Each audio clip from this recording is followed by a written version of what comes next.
گلی وحدت دلی وحدت جوانان، درخشی شوکت و سولت جوانان. در آغوش بهار تاجیکستان امید زنده این ملت جوانان. بینندگان عزیز، در این صبح تازه آغاز وطن که پیام از دنیای زیبا و شکوه و شهامت جوانی دارد، برنامه امروزه صبح تاجیکستان را تقدیمتان می‌گردانیم. صبح پونکت که نسیم باد سحری پیک خوشی آن را ارمغان می‌آورد. همایون باد بینندگان گرامی، واقعا هم جوانان در همه دور و زمان نیروی پیشبرنده جامعه میباشند. بنابراین همه کشورهای پیشرفته سیاره برنامه‌های ملی خود را با تکیه به این نیروی سازنده طرح‌ریزی نموده جوانان را در محور سیاست دولتی خود جای می‌دهند. حکومت جمهوری تاجیکستان نیز در ظرف قریب 3 سال صاحب استقلالی خود نسبت به جوانان غمخواری و توجه مخصوص ظاهر نموده، برای تشکل همه‌جانبه آنها همه شرایط‌های ضروری را فراهم آورده ایستاده است. واقعا هم باید گفت که هدف برنامه جشنی صبح تاجیکستان نیز محض همین است، یعنی انعکاس دستگیری‌های پیوسته جوانان از جانب دولت و حکومت و نقش و مقام آنها در جامعه امروزی تاجیک. بله بینندگان عزیز، اینها موضوعهایند که در دوام برنامه از جانب همکارانمان و به واسطه با اشتراک خود جوانانی علیه در ساحه موفق پیشکشتان می‌گردد.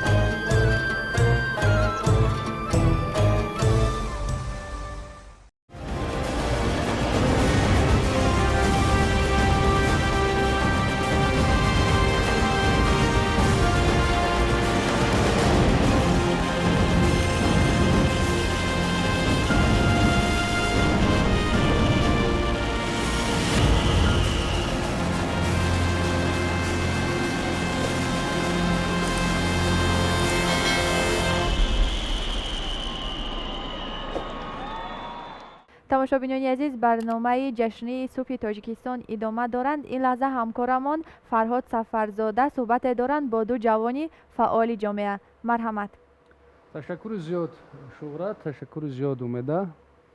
واقعا جوانان ما ارزنده هستند به همه آن دستگیری هایی که امروز از طرف شخصا پیشوای ملت نسبت به جوانان راه اندازی می شود.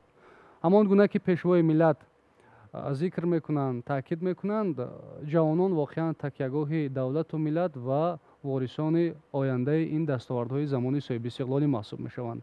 چون امروزه برنامه صبح تاجیکستان بخشیده شده است به روز جوانان تاجیکستان، اینجا ما صحبت داریم با دو نفر جوانانی که واقعا با دانش خود، با مهارت خود توانستند که در آزمون‌های سطح جمهوری اشتراک کنند و سزاوار جا گردند.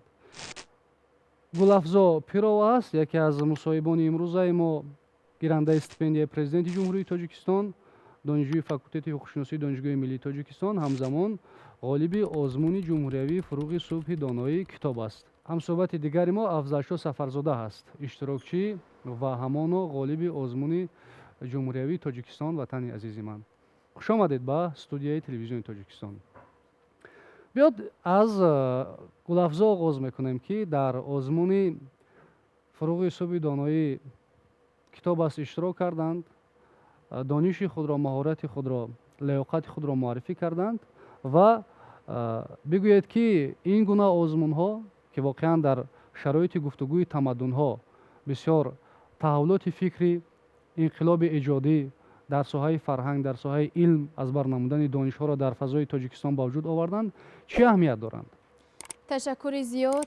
توجه دولت و حکومت صاحب استقلالمان به مسئله های جوانان، مخصوصاً بلند برداشتن مقام و موقع جوانان در جامعه امروزه یکی از هدفهای اساسی ترین دولت و حکومت به حساب می رود و برگزار گردیدن آزمون جمهوری فروغ صبح دانایی کتاب است و تاجیکستان وطن عزیز من برای رسیدن به این هدفهای سازنده نسبت قشر پیشبرنده جامعه یعنی جوانان مساعدت می نماید.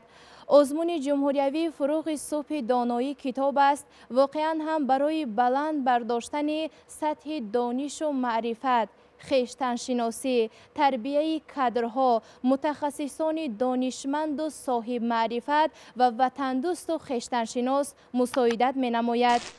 یکی از برخوردهایی که من در این آزمون داشتم این با از بر نمودن آثار گذشته و امروزه نویسندگان و شاعران خود در بابت به دست آوردن نعمت‌های بسیار هم با ارزش و بسیار هم پرقیمت، یعنی استقلالیت دولتی، صلح و ثبات، وحدت ملی به حساب می رود. یعنی خلق آزادیخواه تاجیک انا همین نعمت‌های بزرگ و بی‌بها را به آسانی به دست نیاورده است. و ما جوانان تنها با مطالعه و با از بر نمودن آثار گذشته و امروزه خود می توانیم از این دستاوردهای ملت تاجیک از قدیم الایام تا به امروز آشنا گردیم و در پایدار نگاه داشتن در حفظ این همه ارزش‌های بی‌بهای خود سهم ارزنده خود را گذاریم. می‌خواهم مصرع‌های شعری را بهر وطن عزیزم با شکرانه این دولت و ملت قرائت نمایم. به این آب و به این خاک وطن شکرانه باید کرد. برای سبزی مرز کهن شکرانه باید کرد. سخن آزاد، دین آزاد، آباد است ملک ما. به این آزادی دین و سخن شکرانه باید کرد. کتاب آمد، رباب آمد، همه فیض و سخا آمد. برای پیشرفت علم و فن شکرانه باید کرد. پریشان خلق را با هم نموده انجمن آراست. برای سرور این انجمن شکرانه باید کرد. تشکر زیاد، چون از رسالت جوانان سخن راندید که امروز آنها قدر میکنند این دستاوردها را و همیشه تلاش میکنند که در حفظ ارزش‌های ملی، در تحکیم استقلال سهم ارزشمند گذارند. این نگاه تازه جوانان بیشتر امیدی فردا را برای ما روشن‌تر میکند، سفیدتر میکند، پاکتر میکند. اکنون میگذاریم با افضلشاه سفرزاده که در آزمون جمهوری تاجیکستان وطن عزیز من با مسئولیتی که اشتراک کردند، رقابت چگونه بود چون رقیبان زیاد هستند و هر کدام با آمادگی میآید. البته چون رقیب هست در آنجا البته باید رقابت باشد. رقابت که شد البته در آنجا پیروز می شود و یک نفر دیگر خواه و نخواه معلوم می شود. شما با کدام سرود اشتراک کردید؟ مرحله ها رو چگونه طی کردید و با کدام سرود در نهایت کار شما سزاوار جا گردیدید؟ هر یک جوان باید شکرانه از این آبادی، از این زیبایی وطن و از همین استقلالیت هر یک جوان باید شکرانه کند. و راستی در آزمون تاجیکستان وطن عزیز من اشتراک کردن این خواهش پدرم بودن.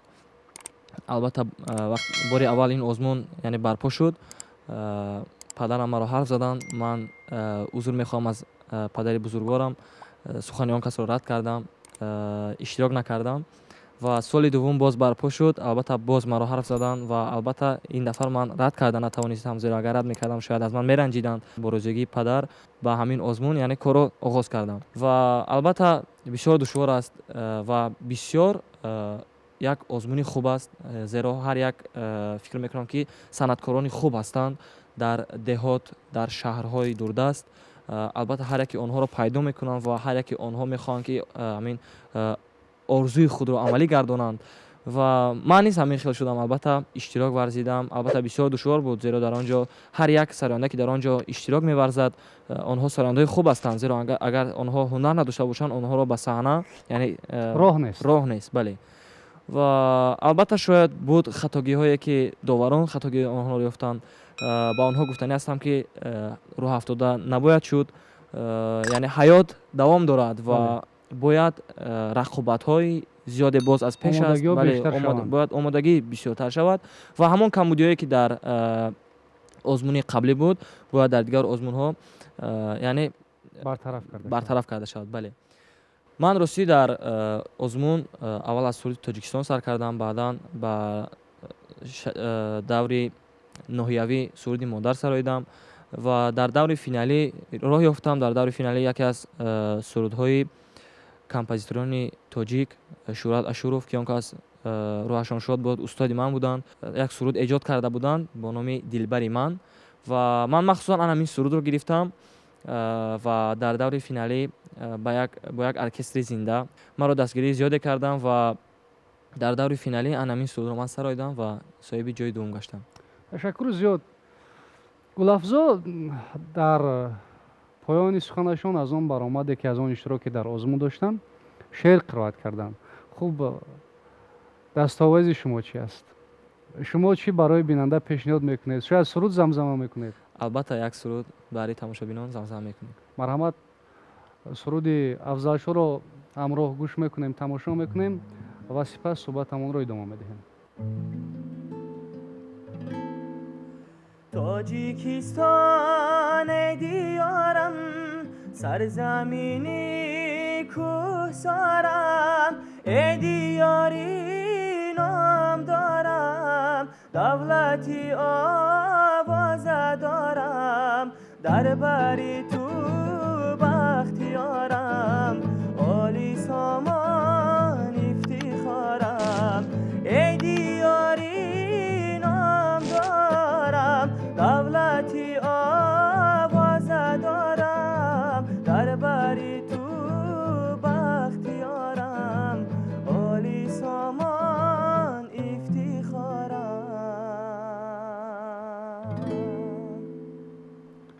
تشکر زیاد. دولتی آوازه دارم، در بر تو بختیارم.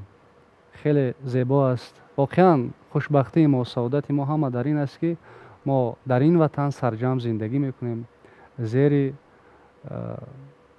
آهنگی هماوایی زندگی مسئولیت آمیز که پرچم این رموز همیشه جلا دارد، در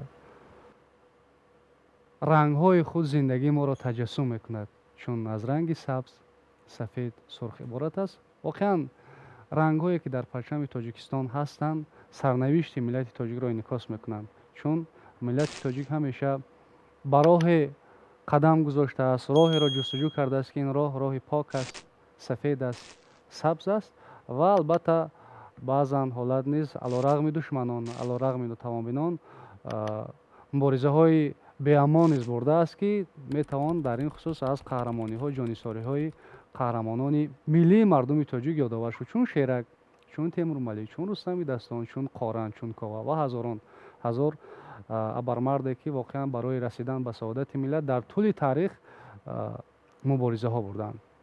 امروز در جامعه معاصر که جوانان قشر فعال آن را تشکیل میدهند، تمام توجه، تمام شرایط هایی که فراهم آورده میشوند برای جوانانند که استفاده برند و با اون دانشی که از بر میکنند فرا میگیرند، توانند که در رشد و پیشرفت دولت و ملت سهم ارزشمند گذارند. در جهان معاصر مهمترین مسئله که جوانان ما باید با آن توجه ظاهر کنند، این در روند گفتگوی تمدن ها پشتیبانی از ارزش های ملی است که واقعا شناخت ارزش های ملی، حفظ منفعت های دولت و ملت ما را به آینده باز هم بهتر و خوبتر میسر میکند. جوانان در این خصوص چه نظر دارند؟ در دوام سالهای صاحب استقلالی تحت سیاست خردمندانه و جوانپرورانه پیشوای معظم ملت محترم امام علی رحمان، مقام و مرتبه جوانان در جامعه به مراتب بالا رفته، جلب جوانان در کارهای مهم اداره‌کنی و جمعیتی بیشتر گشته ایستاده است. این است که امروز جوانان ما چه در سطح وزارت و اداره های دولتی و چه در کارهای مهم دولتی و جمعیتی فعالانه شرکت ورزیده نقش پیشبر را اجرا می نمایند و در تمام ساحه های فعالیت سیاسی و اقتصادی و اجتماعی کشور سهم با سزای خود را می گذارند. تمام توجه و دستگیری های دولت و حکومت بود که همه ساله سنه 23 می همچون روز جوانان تاجیکستان تجلیل کرده می شود که در این زمینه یک قطار چاره‌بینی های مهم فرهنگی، ورزشی و عمومی و معرفتی برای بلند برداشتن حس معرفت و خودشناسی جوانان برگزار کرده می شود. باید گفت که پیشوای معظم ملت محترم امام علی رحمان در پیام امساله خود به مجلس عالی جمهوری تاجیکستان بار دیگر ابراز داشتند که جوانان نیروی سازنده و پیشبرنده جامعه به حساب می روند و ما با جوانان صاحب علم و صاحب معرفت افتخار می نماییم و جوانان مایه افتخار و سربلندی تاجیکستان عزیز به حساب می روند. همه این دستگیری ها، کمک و غمخواری های پیشوای معظم ملت ما را وادار می نماید که در جامعه دارای رفتار نمونوی باشیم، طبق هدایت های پدرانه پیشوای معظم ملت فعالیت نموده در رشد و نموی کشور عزیزمان حصه گذار باشیم. در برابر این قانون جمهوری تاجیکستان درباره سیاست دولتی جوانان قبول کرده شده است که این پیش از همه برای تربیه کادرها، متخصصان دانشمند و صاحب استعداد در جامعه مساعدت می نماید. تأسیس دادن کوتا های پرزیدنتی، تأسیس دادن استیپندیا های پرزیدنتی و استیپندیا های نامی، تأسیس دادن جایزه اسماعیل سامانی برای عالمان جوان، تأسیس استیپندیا های بین المللی درخشندگان که نسبت جوانانی که در خارج کشور تحصیل می نمایند از جمله غمخواری های دولت و حکومت تاجیکستان می باشند. از زمان استقلالیت دولتی تا به امروز در نزد ما جوانان مسئله های قرار دارند که در زمان جهانی شوی حل و درک آن از ما جوانان دانش عمیق، جهانبینی زمانوی و مهمتر از همه حس بلند ملی، خودآگاهی و خودشناسی و صمیمانه دوست داشتن وطن را تقاضا می نمایند. از این را نسبت جوانان و از نام تمام جوانان تاجیکستان گفتنیم. جوانانند، هم معمار و هم نقاش آینده. سزاوارند بر امروز و بر فردای سازنده. با علم و با عمل در زندگانی عاقل و دانا فداکارند در آبادی این ملک پاینده. تشکر گلافزا برای سخنهای موزون، برای سخنهای پرمحتوا. پیش از آن برای اندیشه سالم که در راستای قدرشناسی از دستگیری های پیشوای ملت محترم امام علی رحمان ابراز داشتید و همانا از محبت صمیمانه، بیغش، پاک و بی‌آلایش نسبت به وطن مادر محبوب تاجیکستان صاحب استقلال و بی‌اشتاسا. خوب، افضل شو فکر میکنم بسیار با مورد است که با یک سرود زیبا دلچسب اینجا طبع ما، طبع بینندگان را بالیده گردانیم و اینان برنامه را در اختیار همکاران میسپاریم. مرحمت، صحنه در اختیار شما است.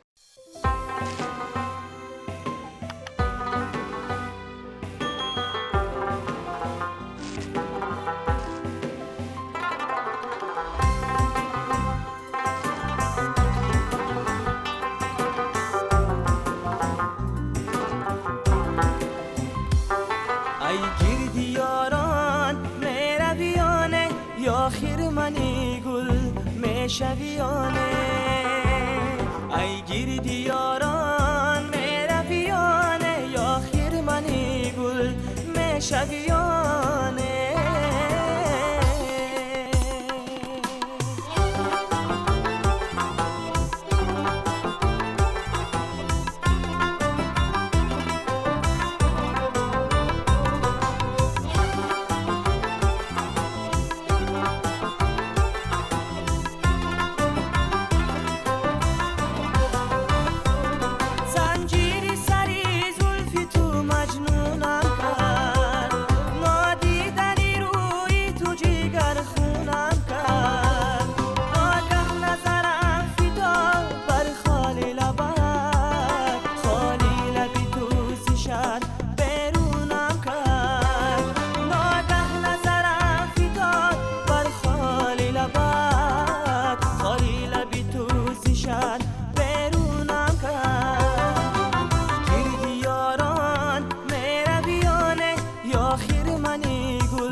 ای گردی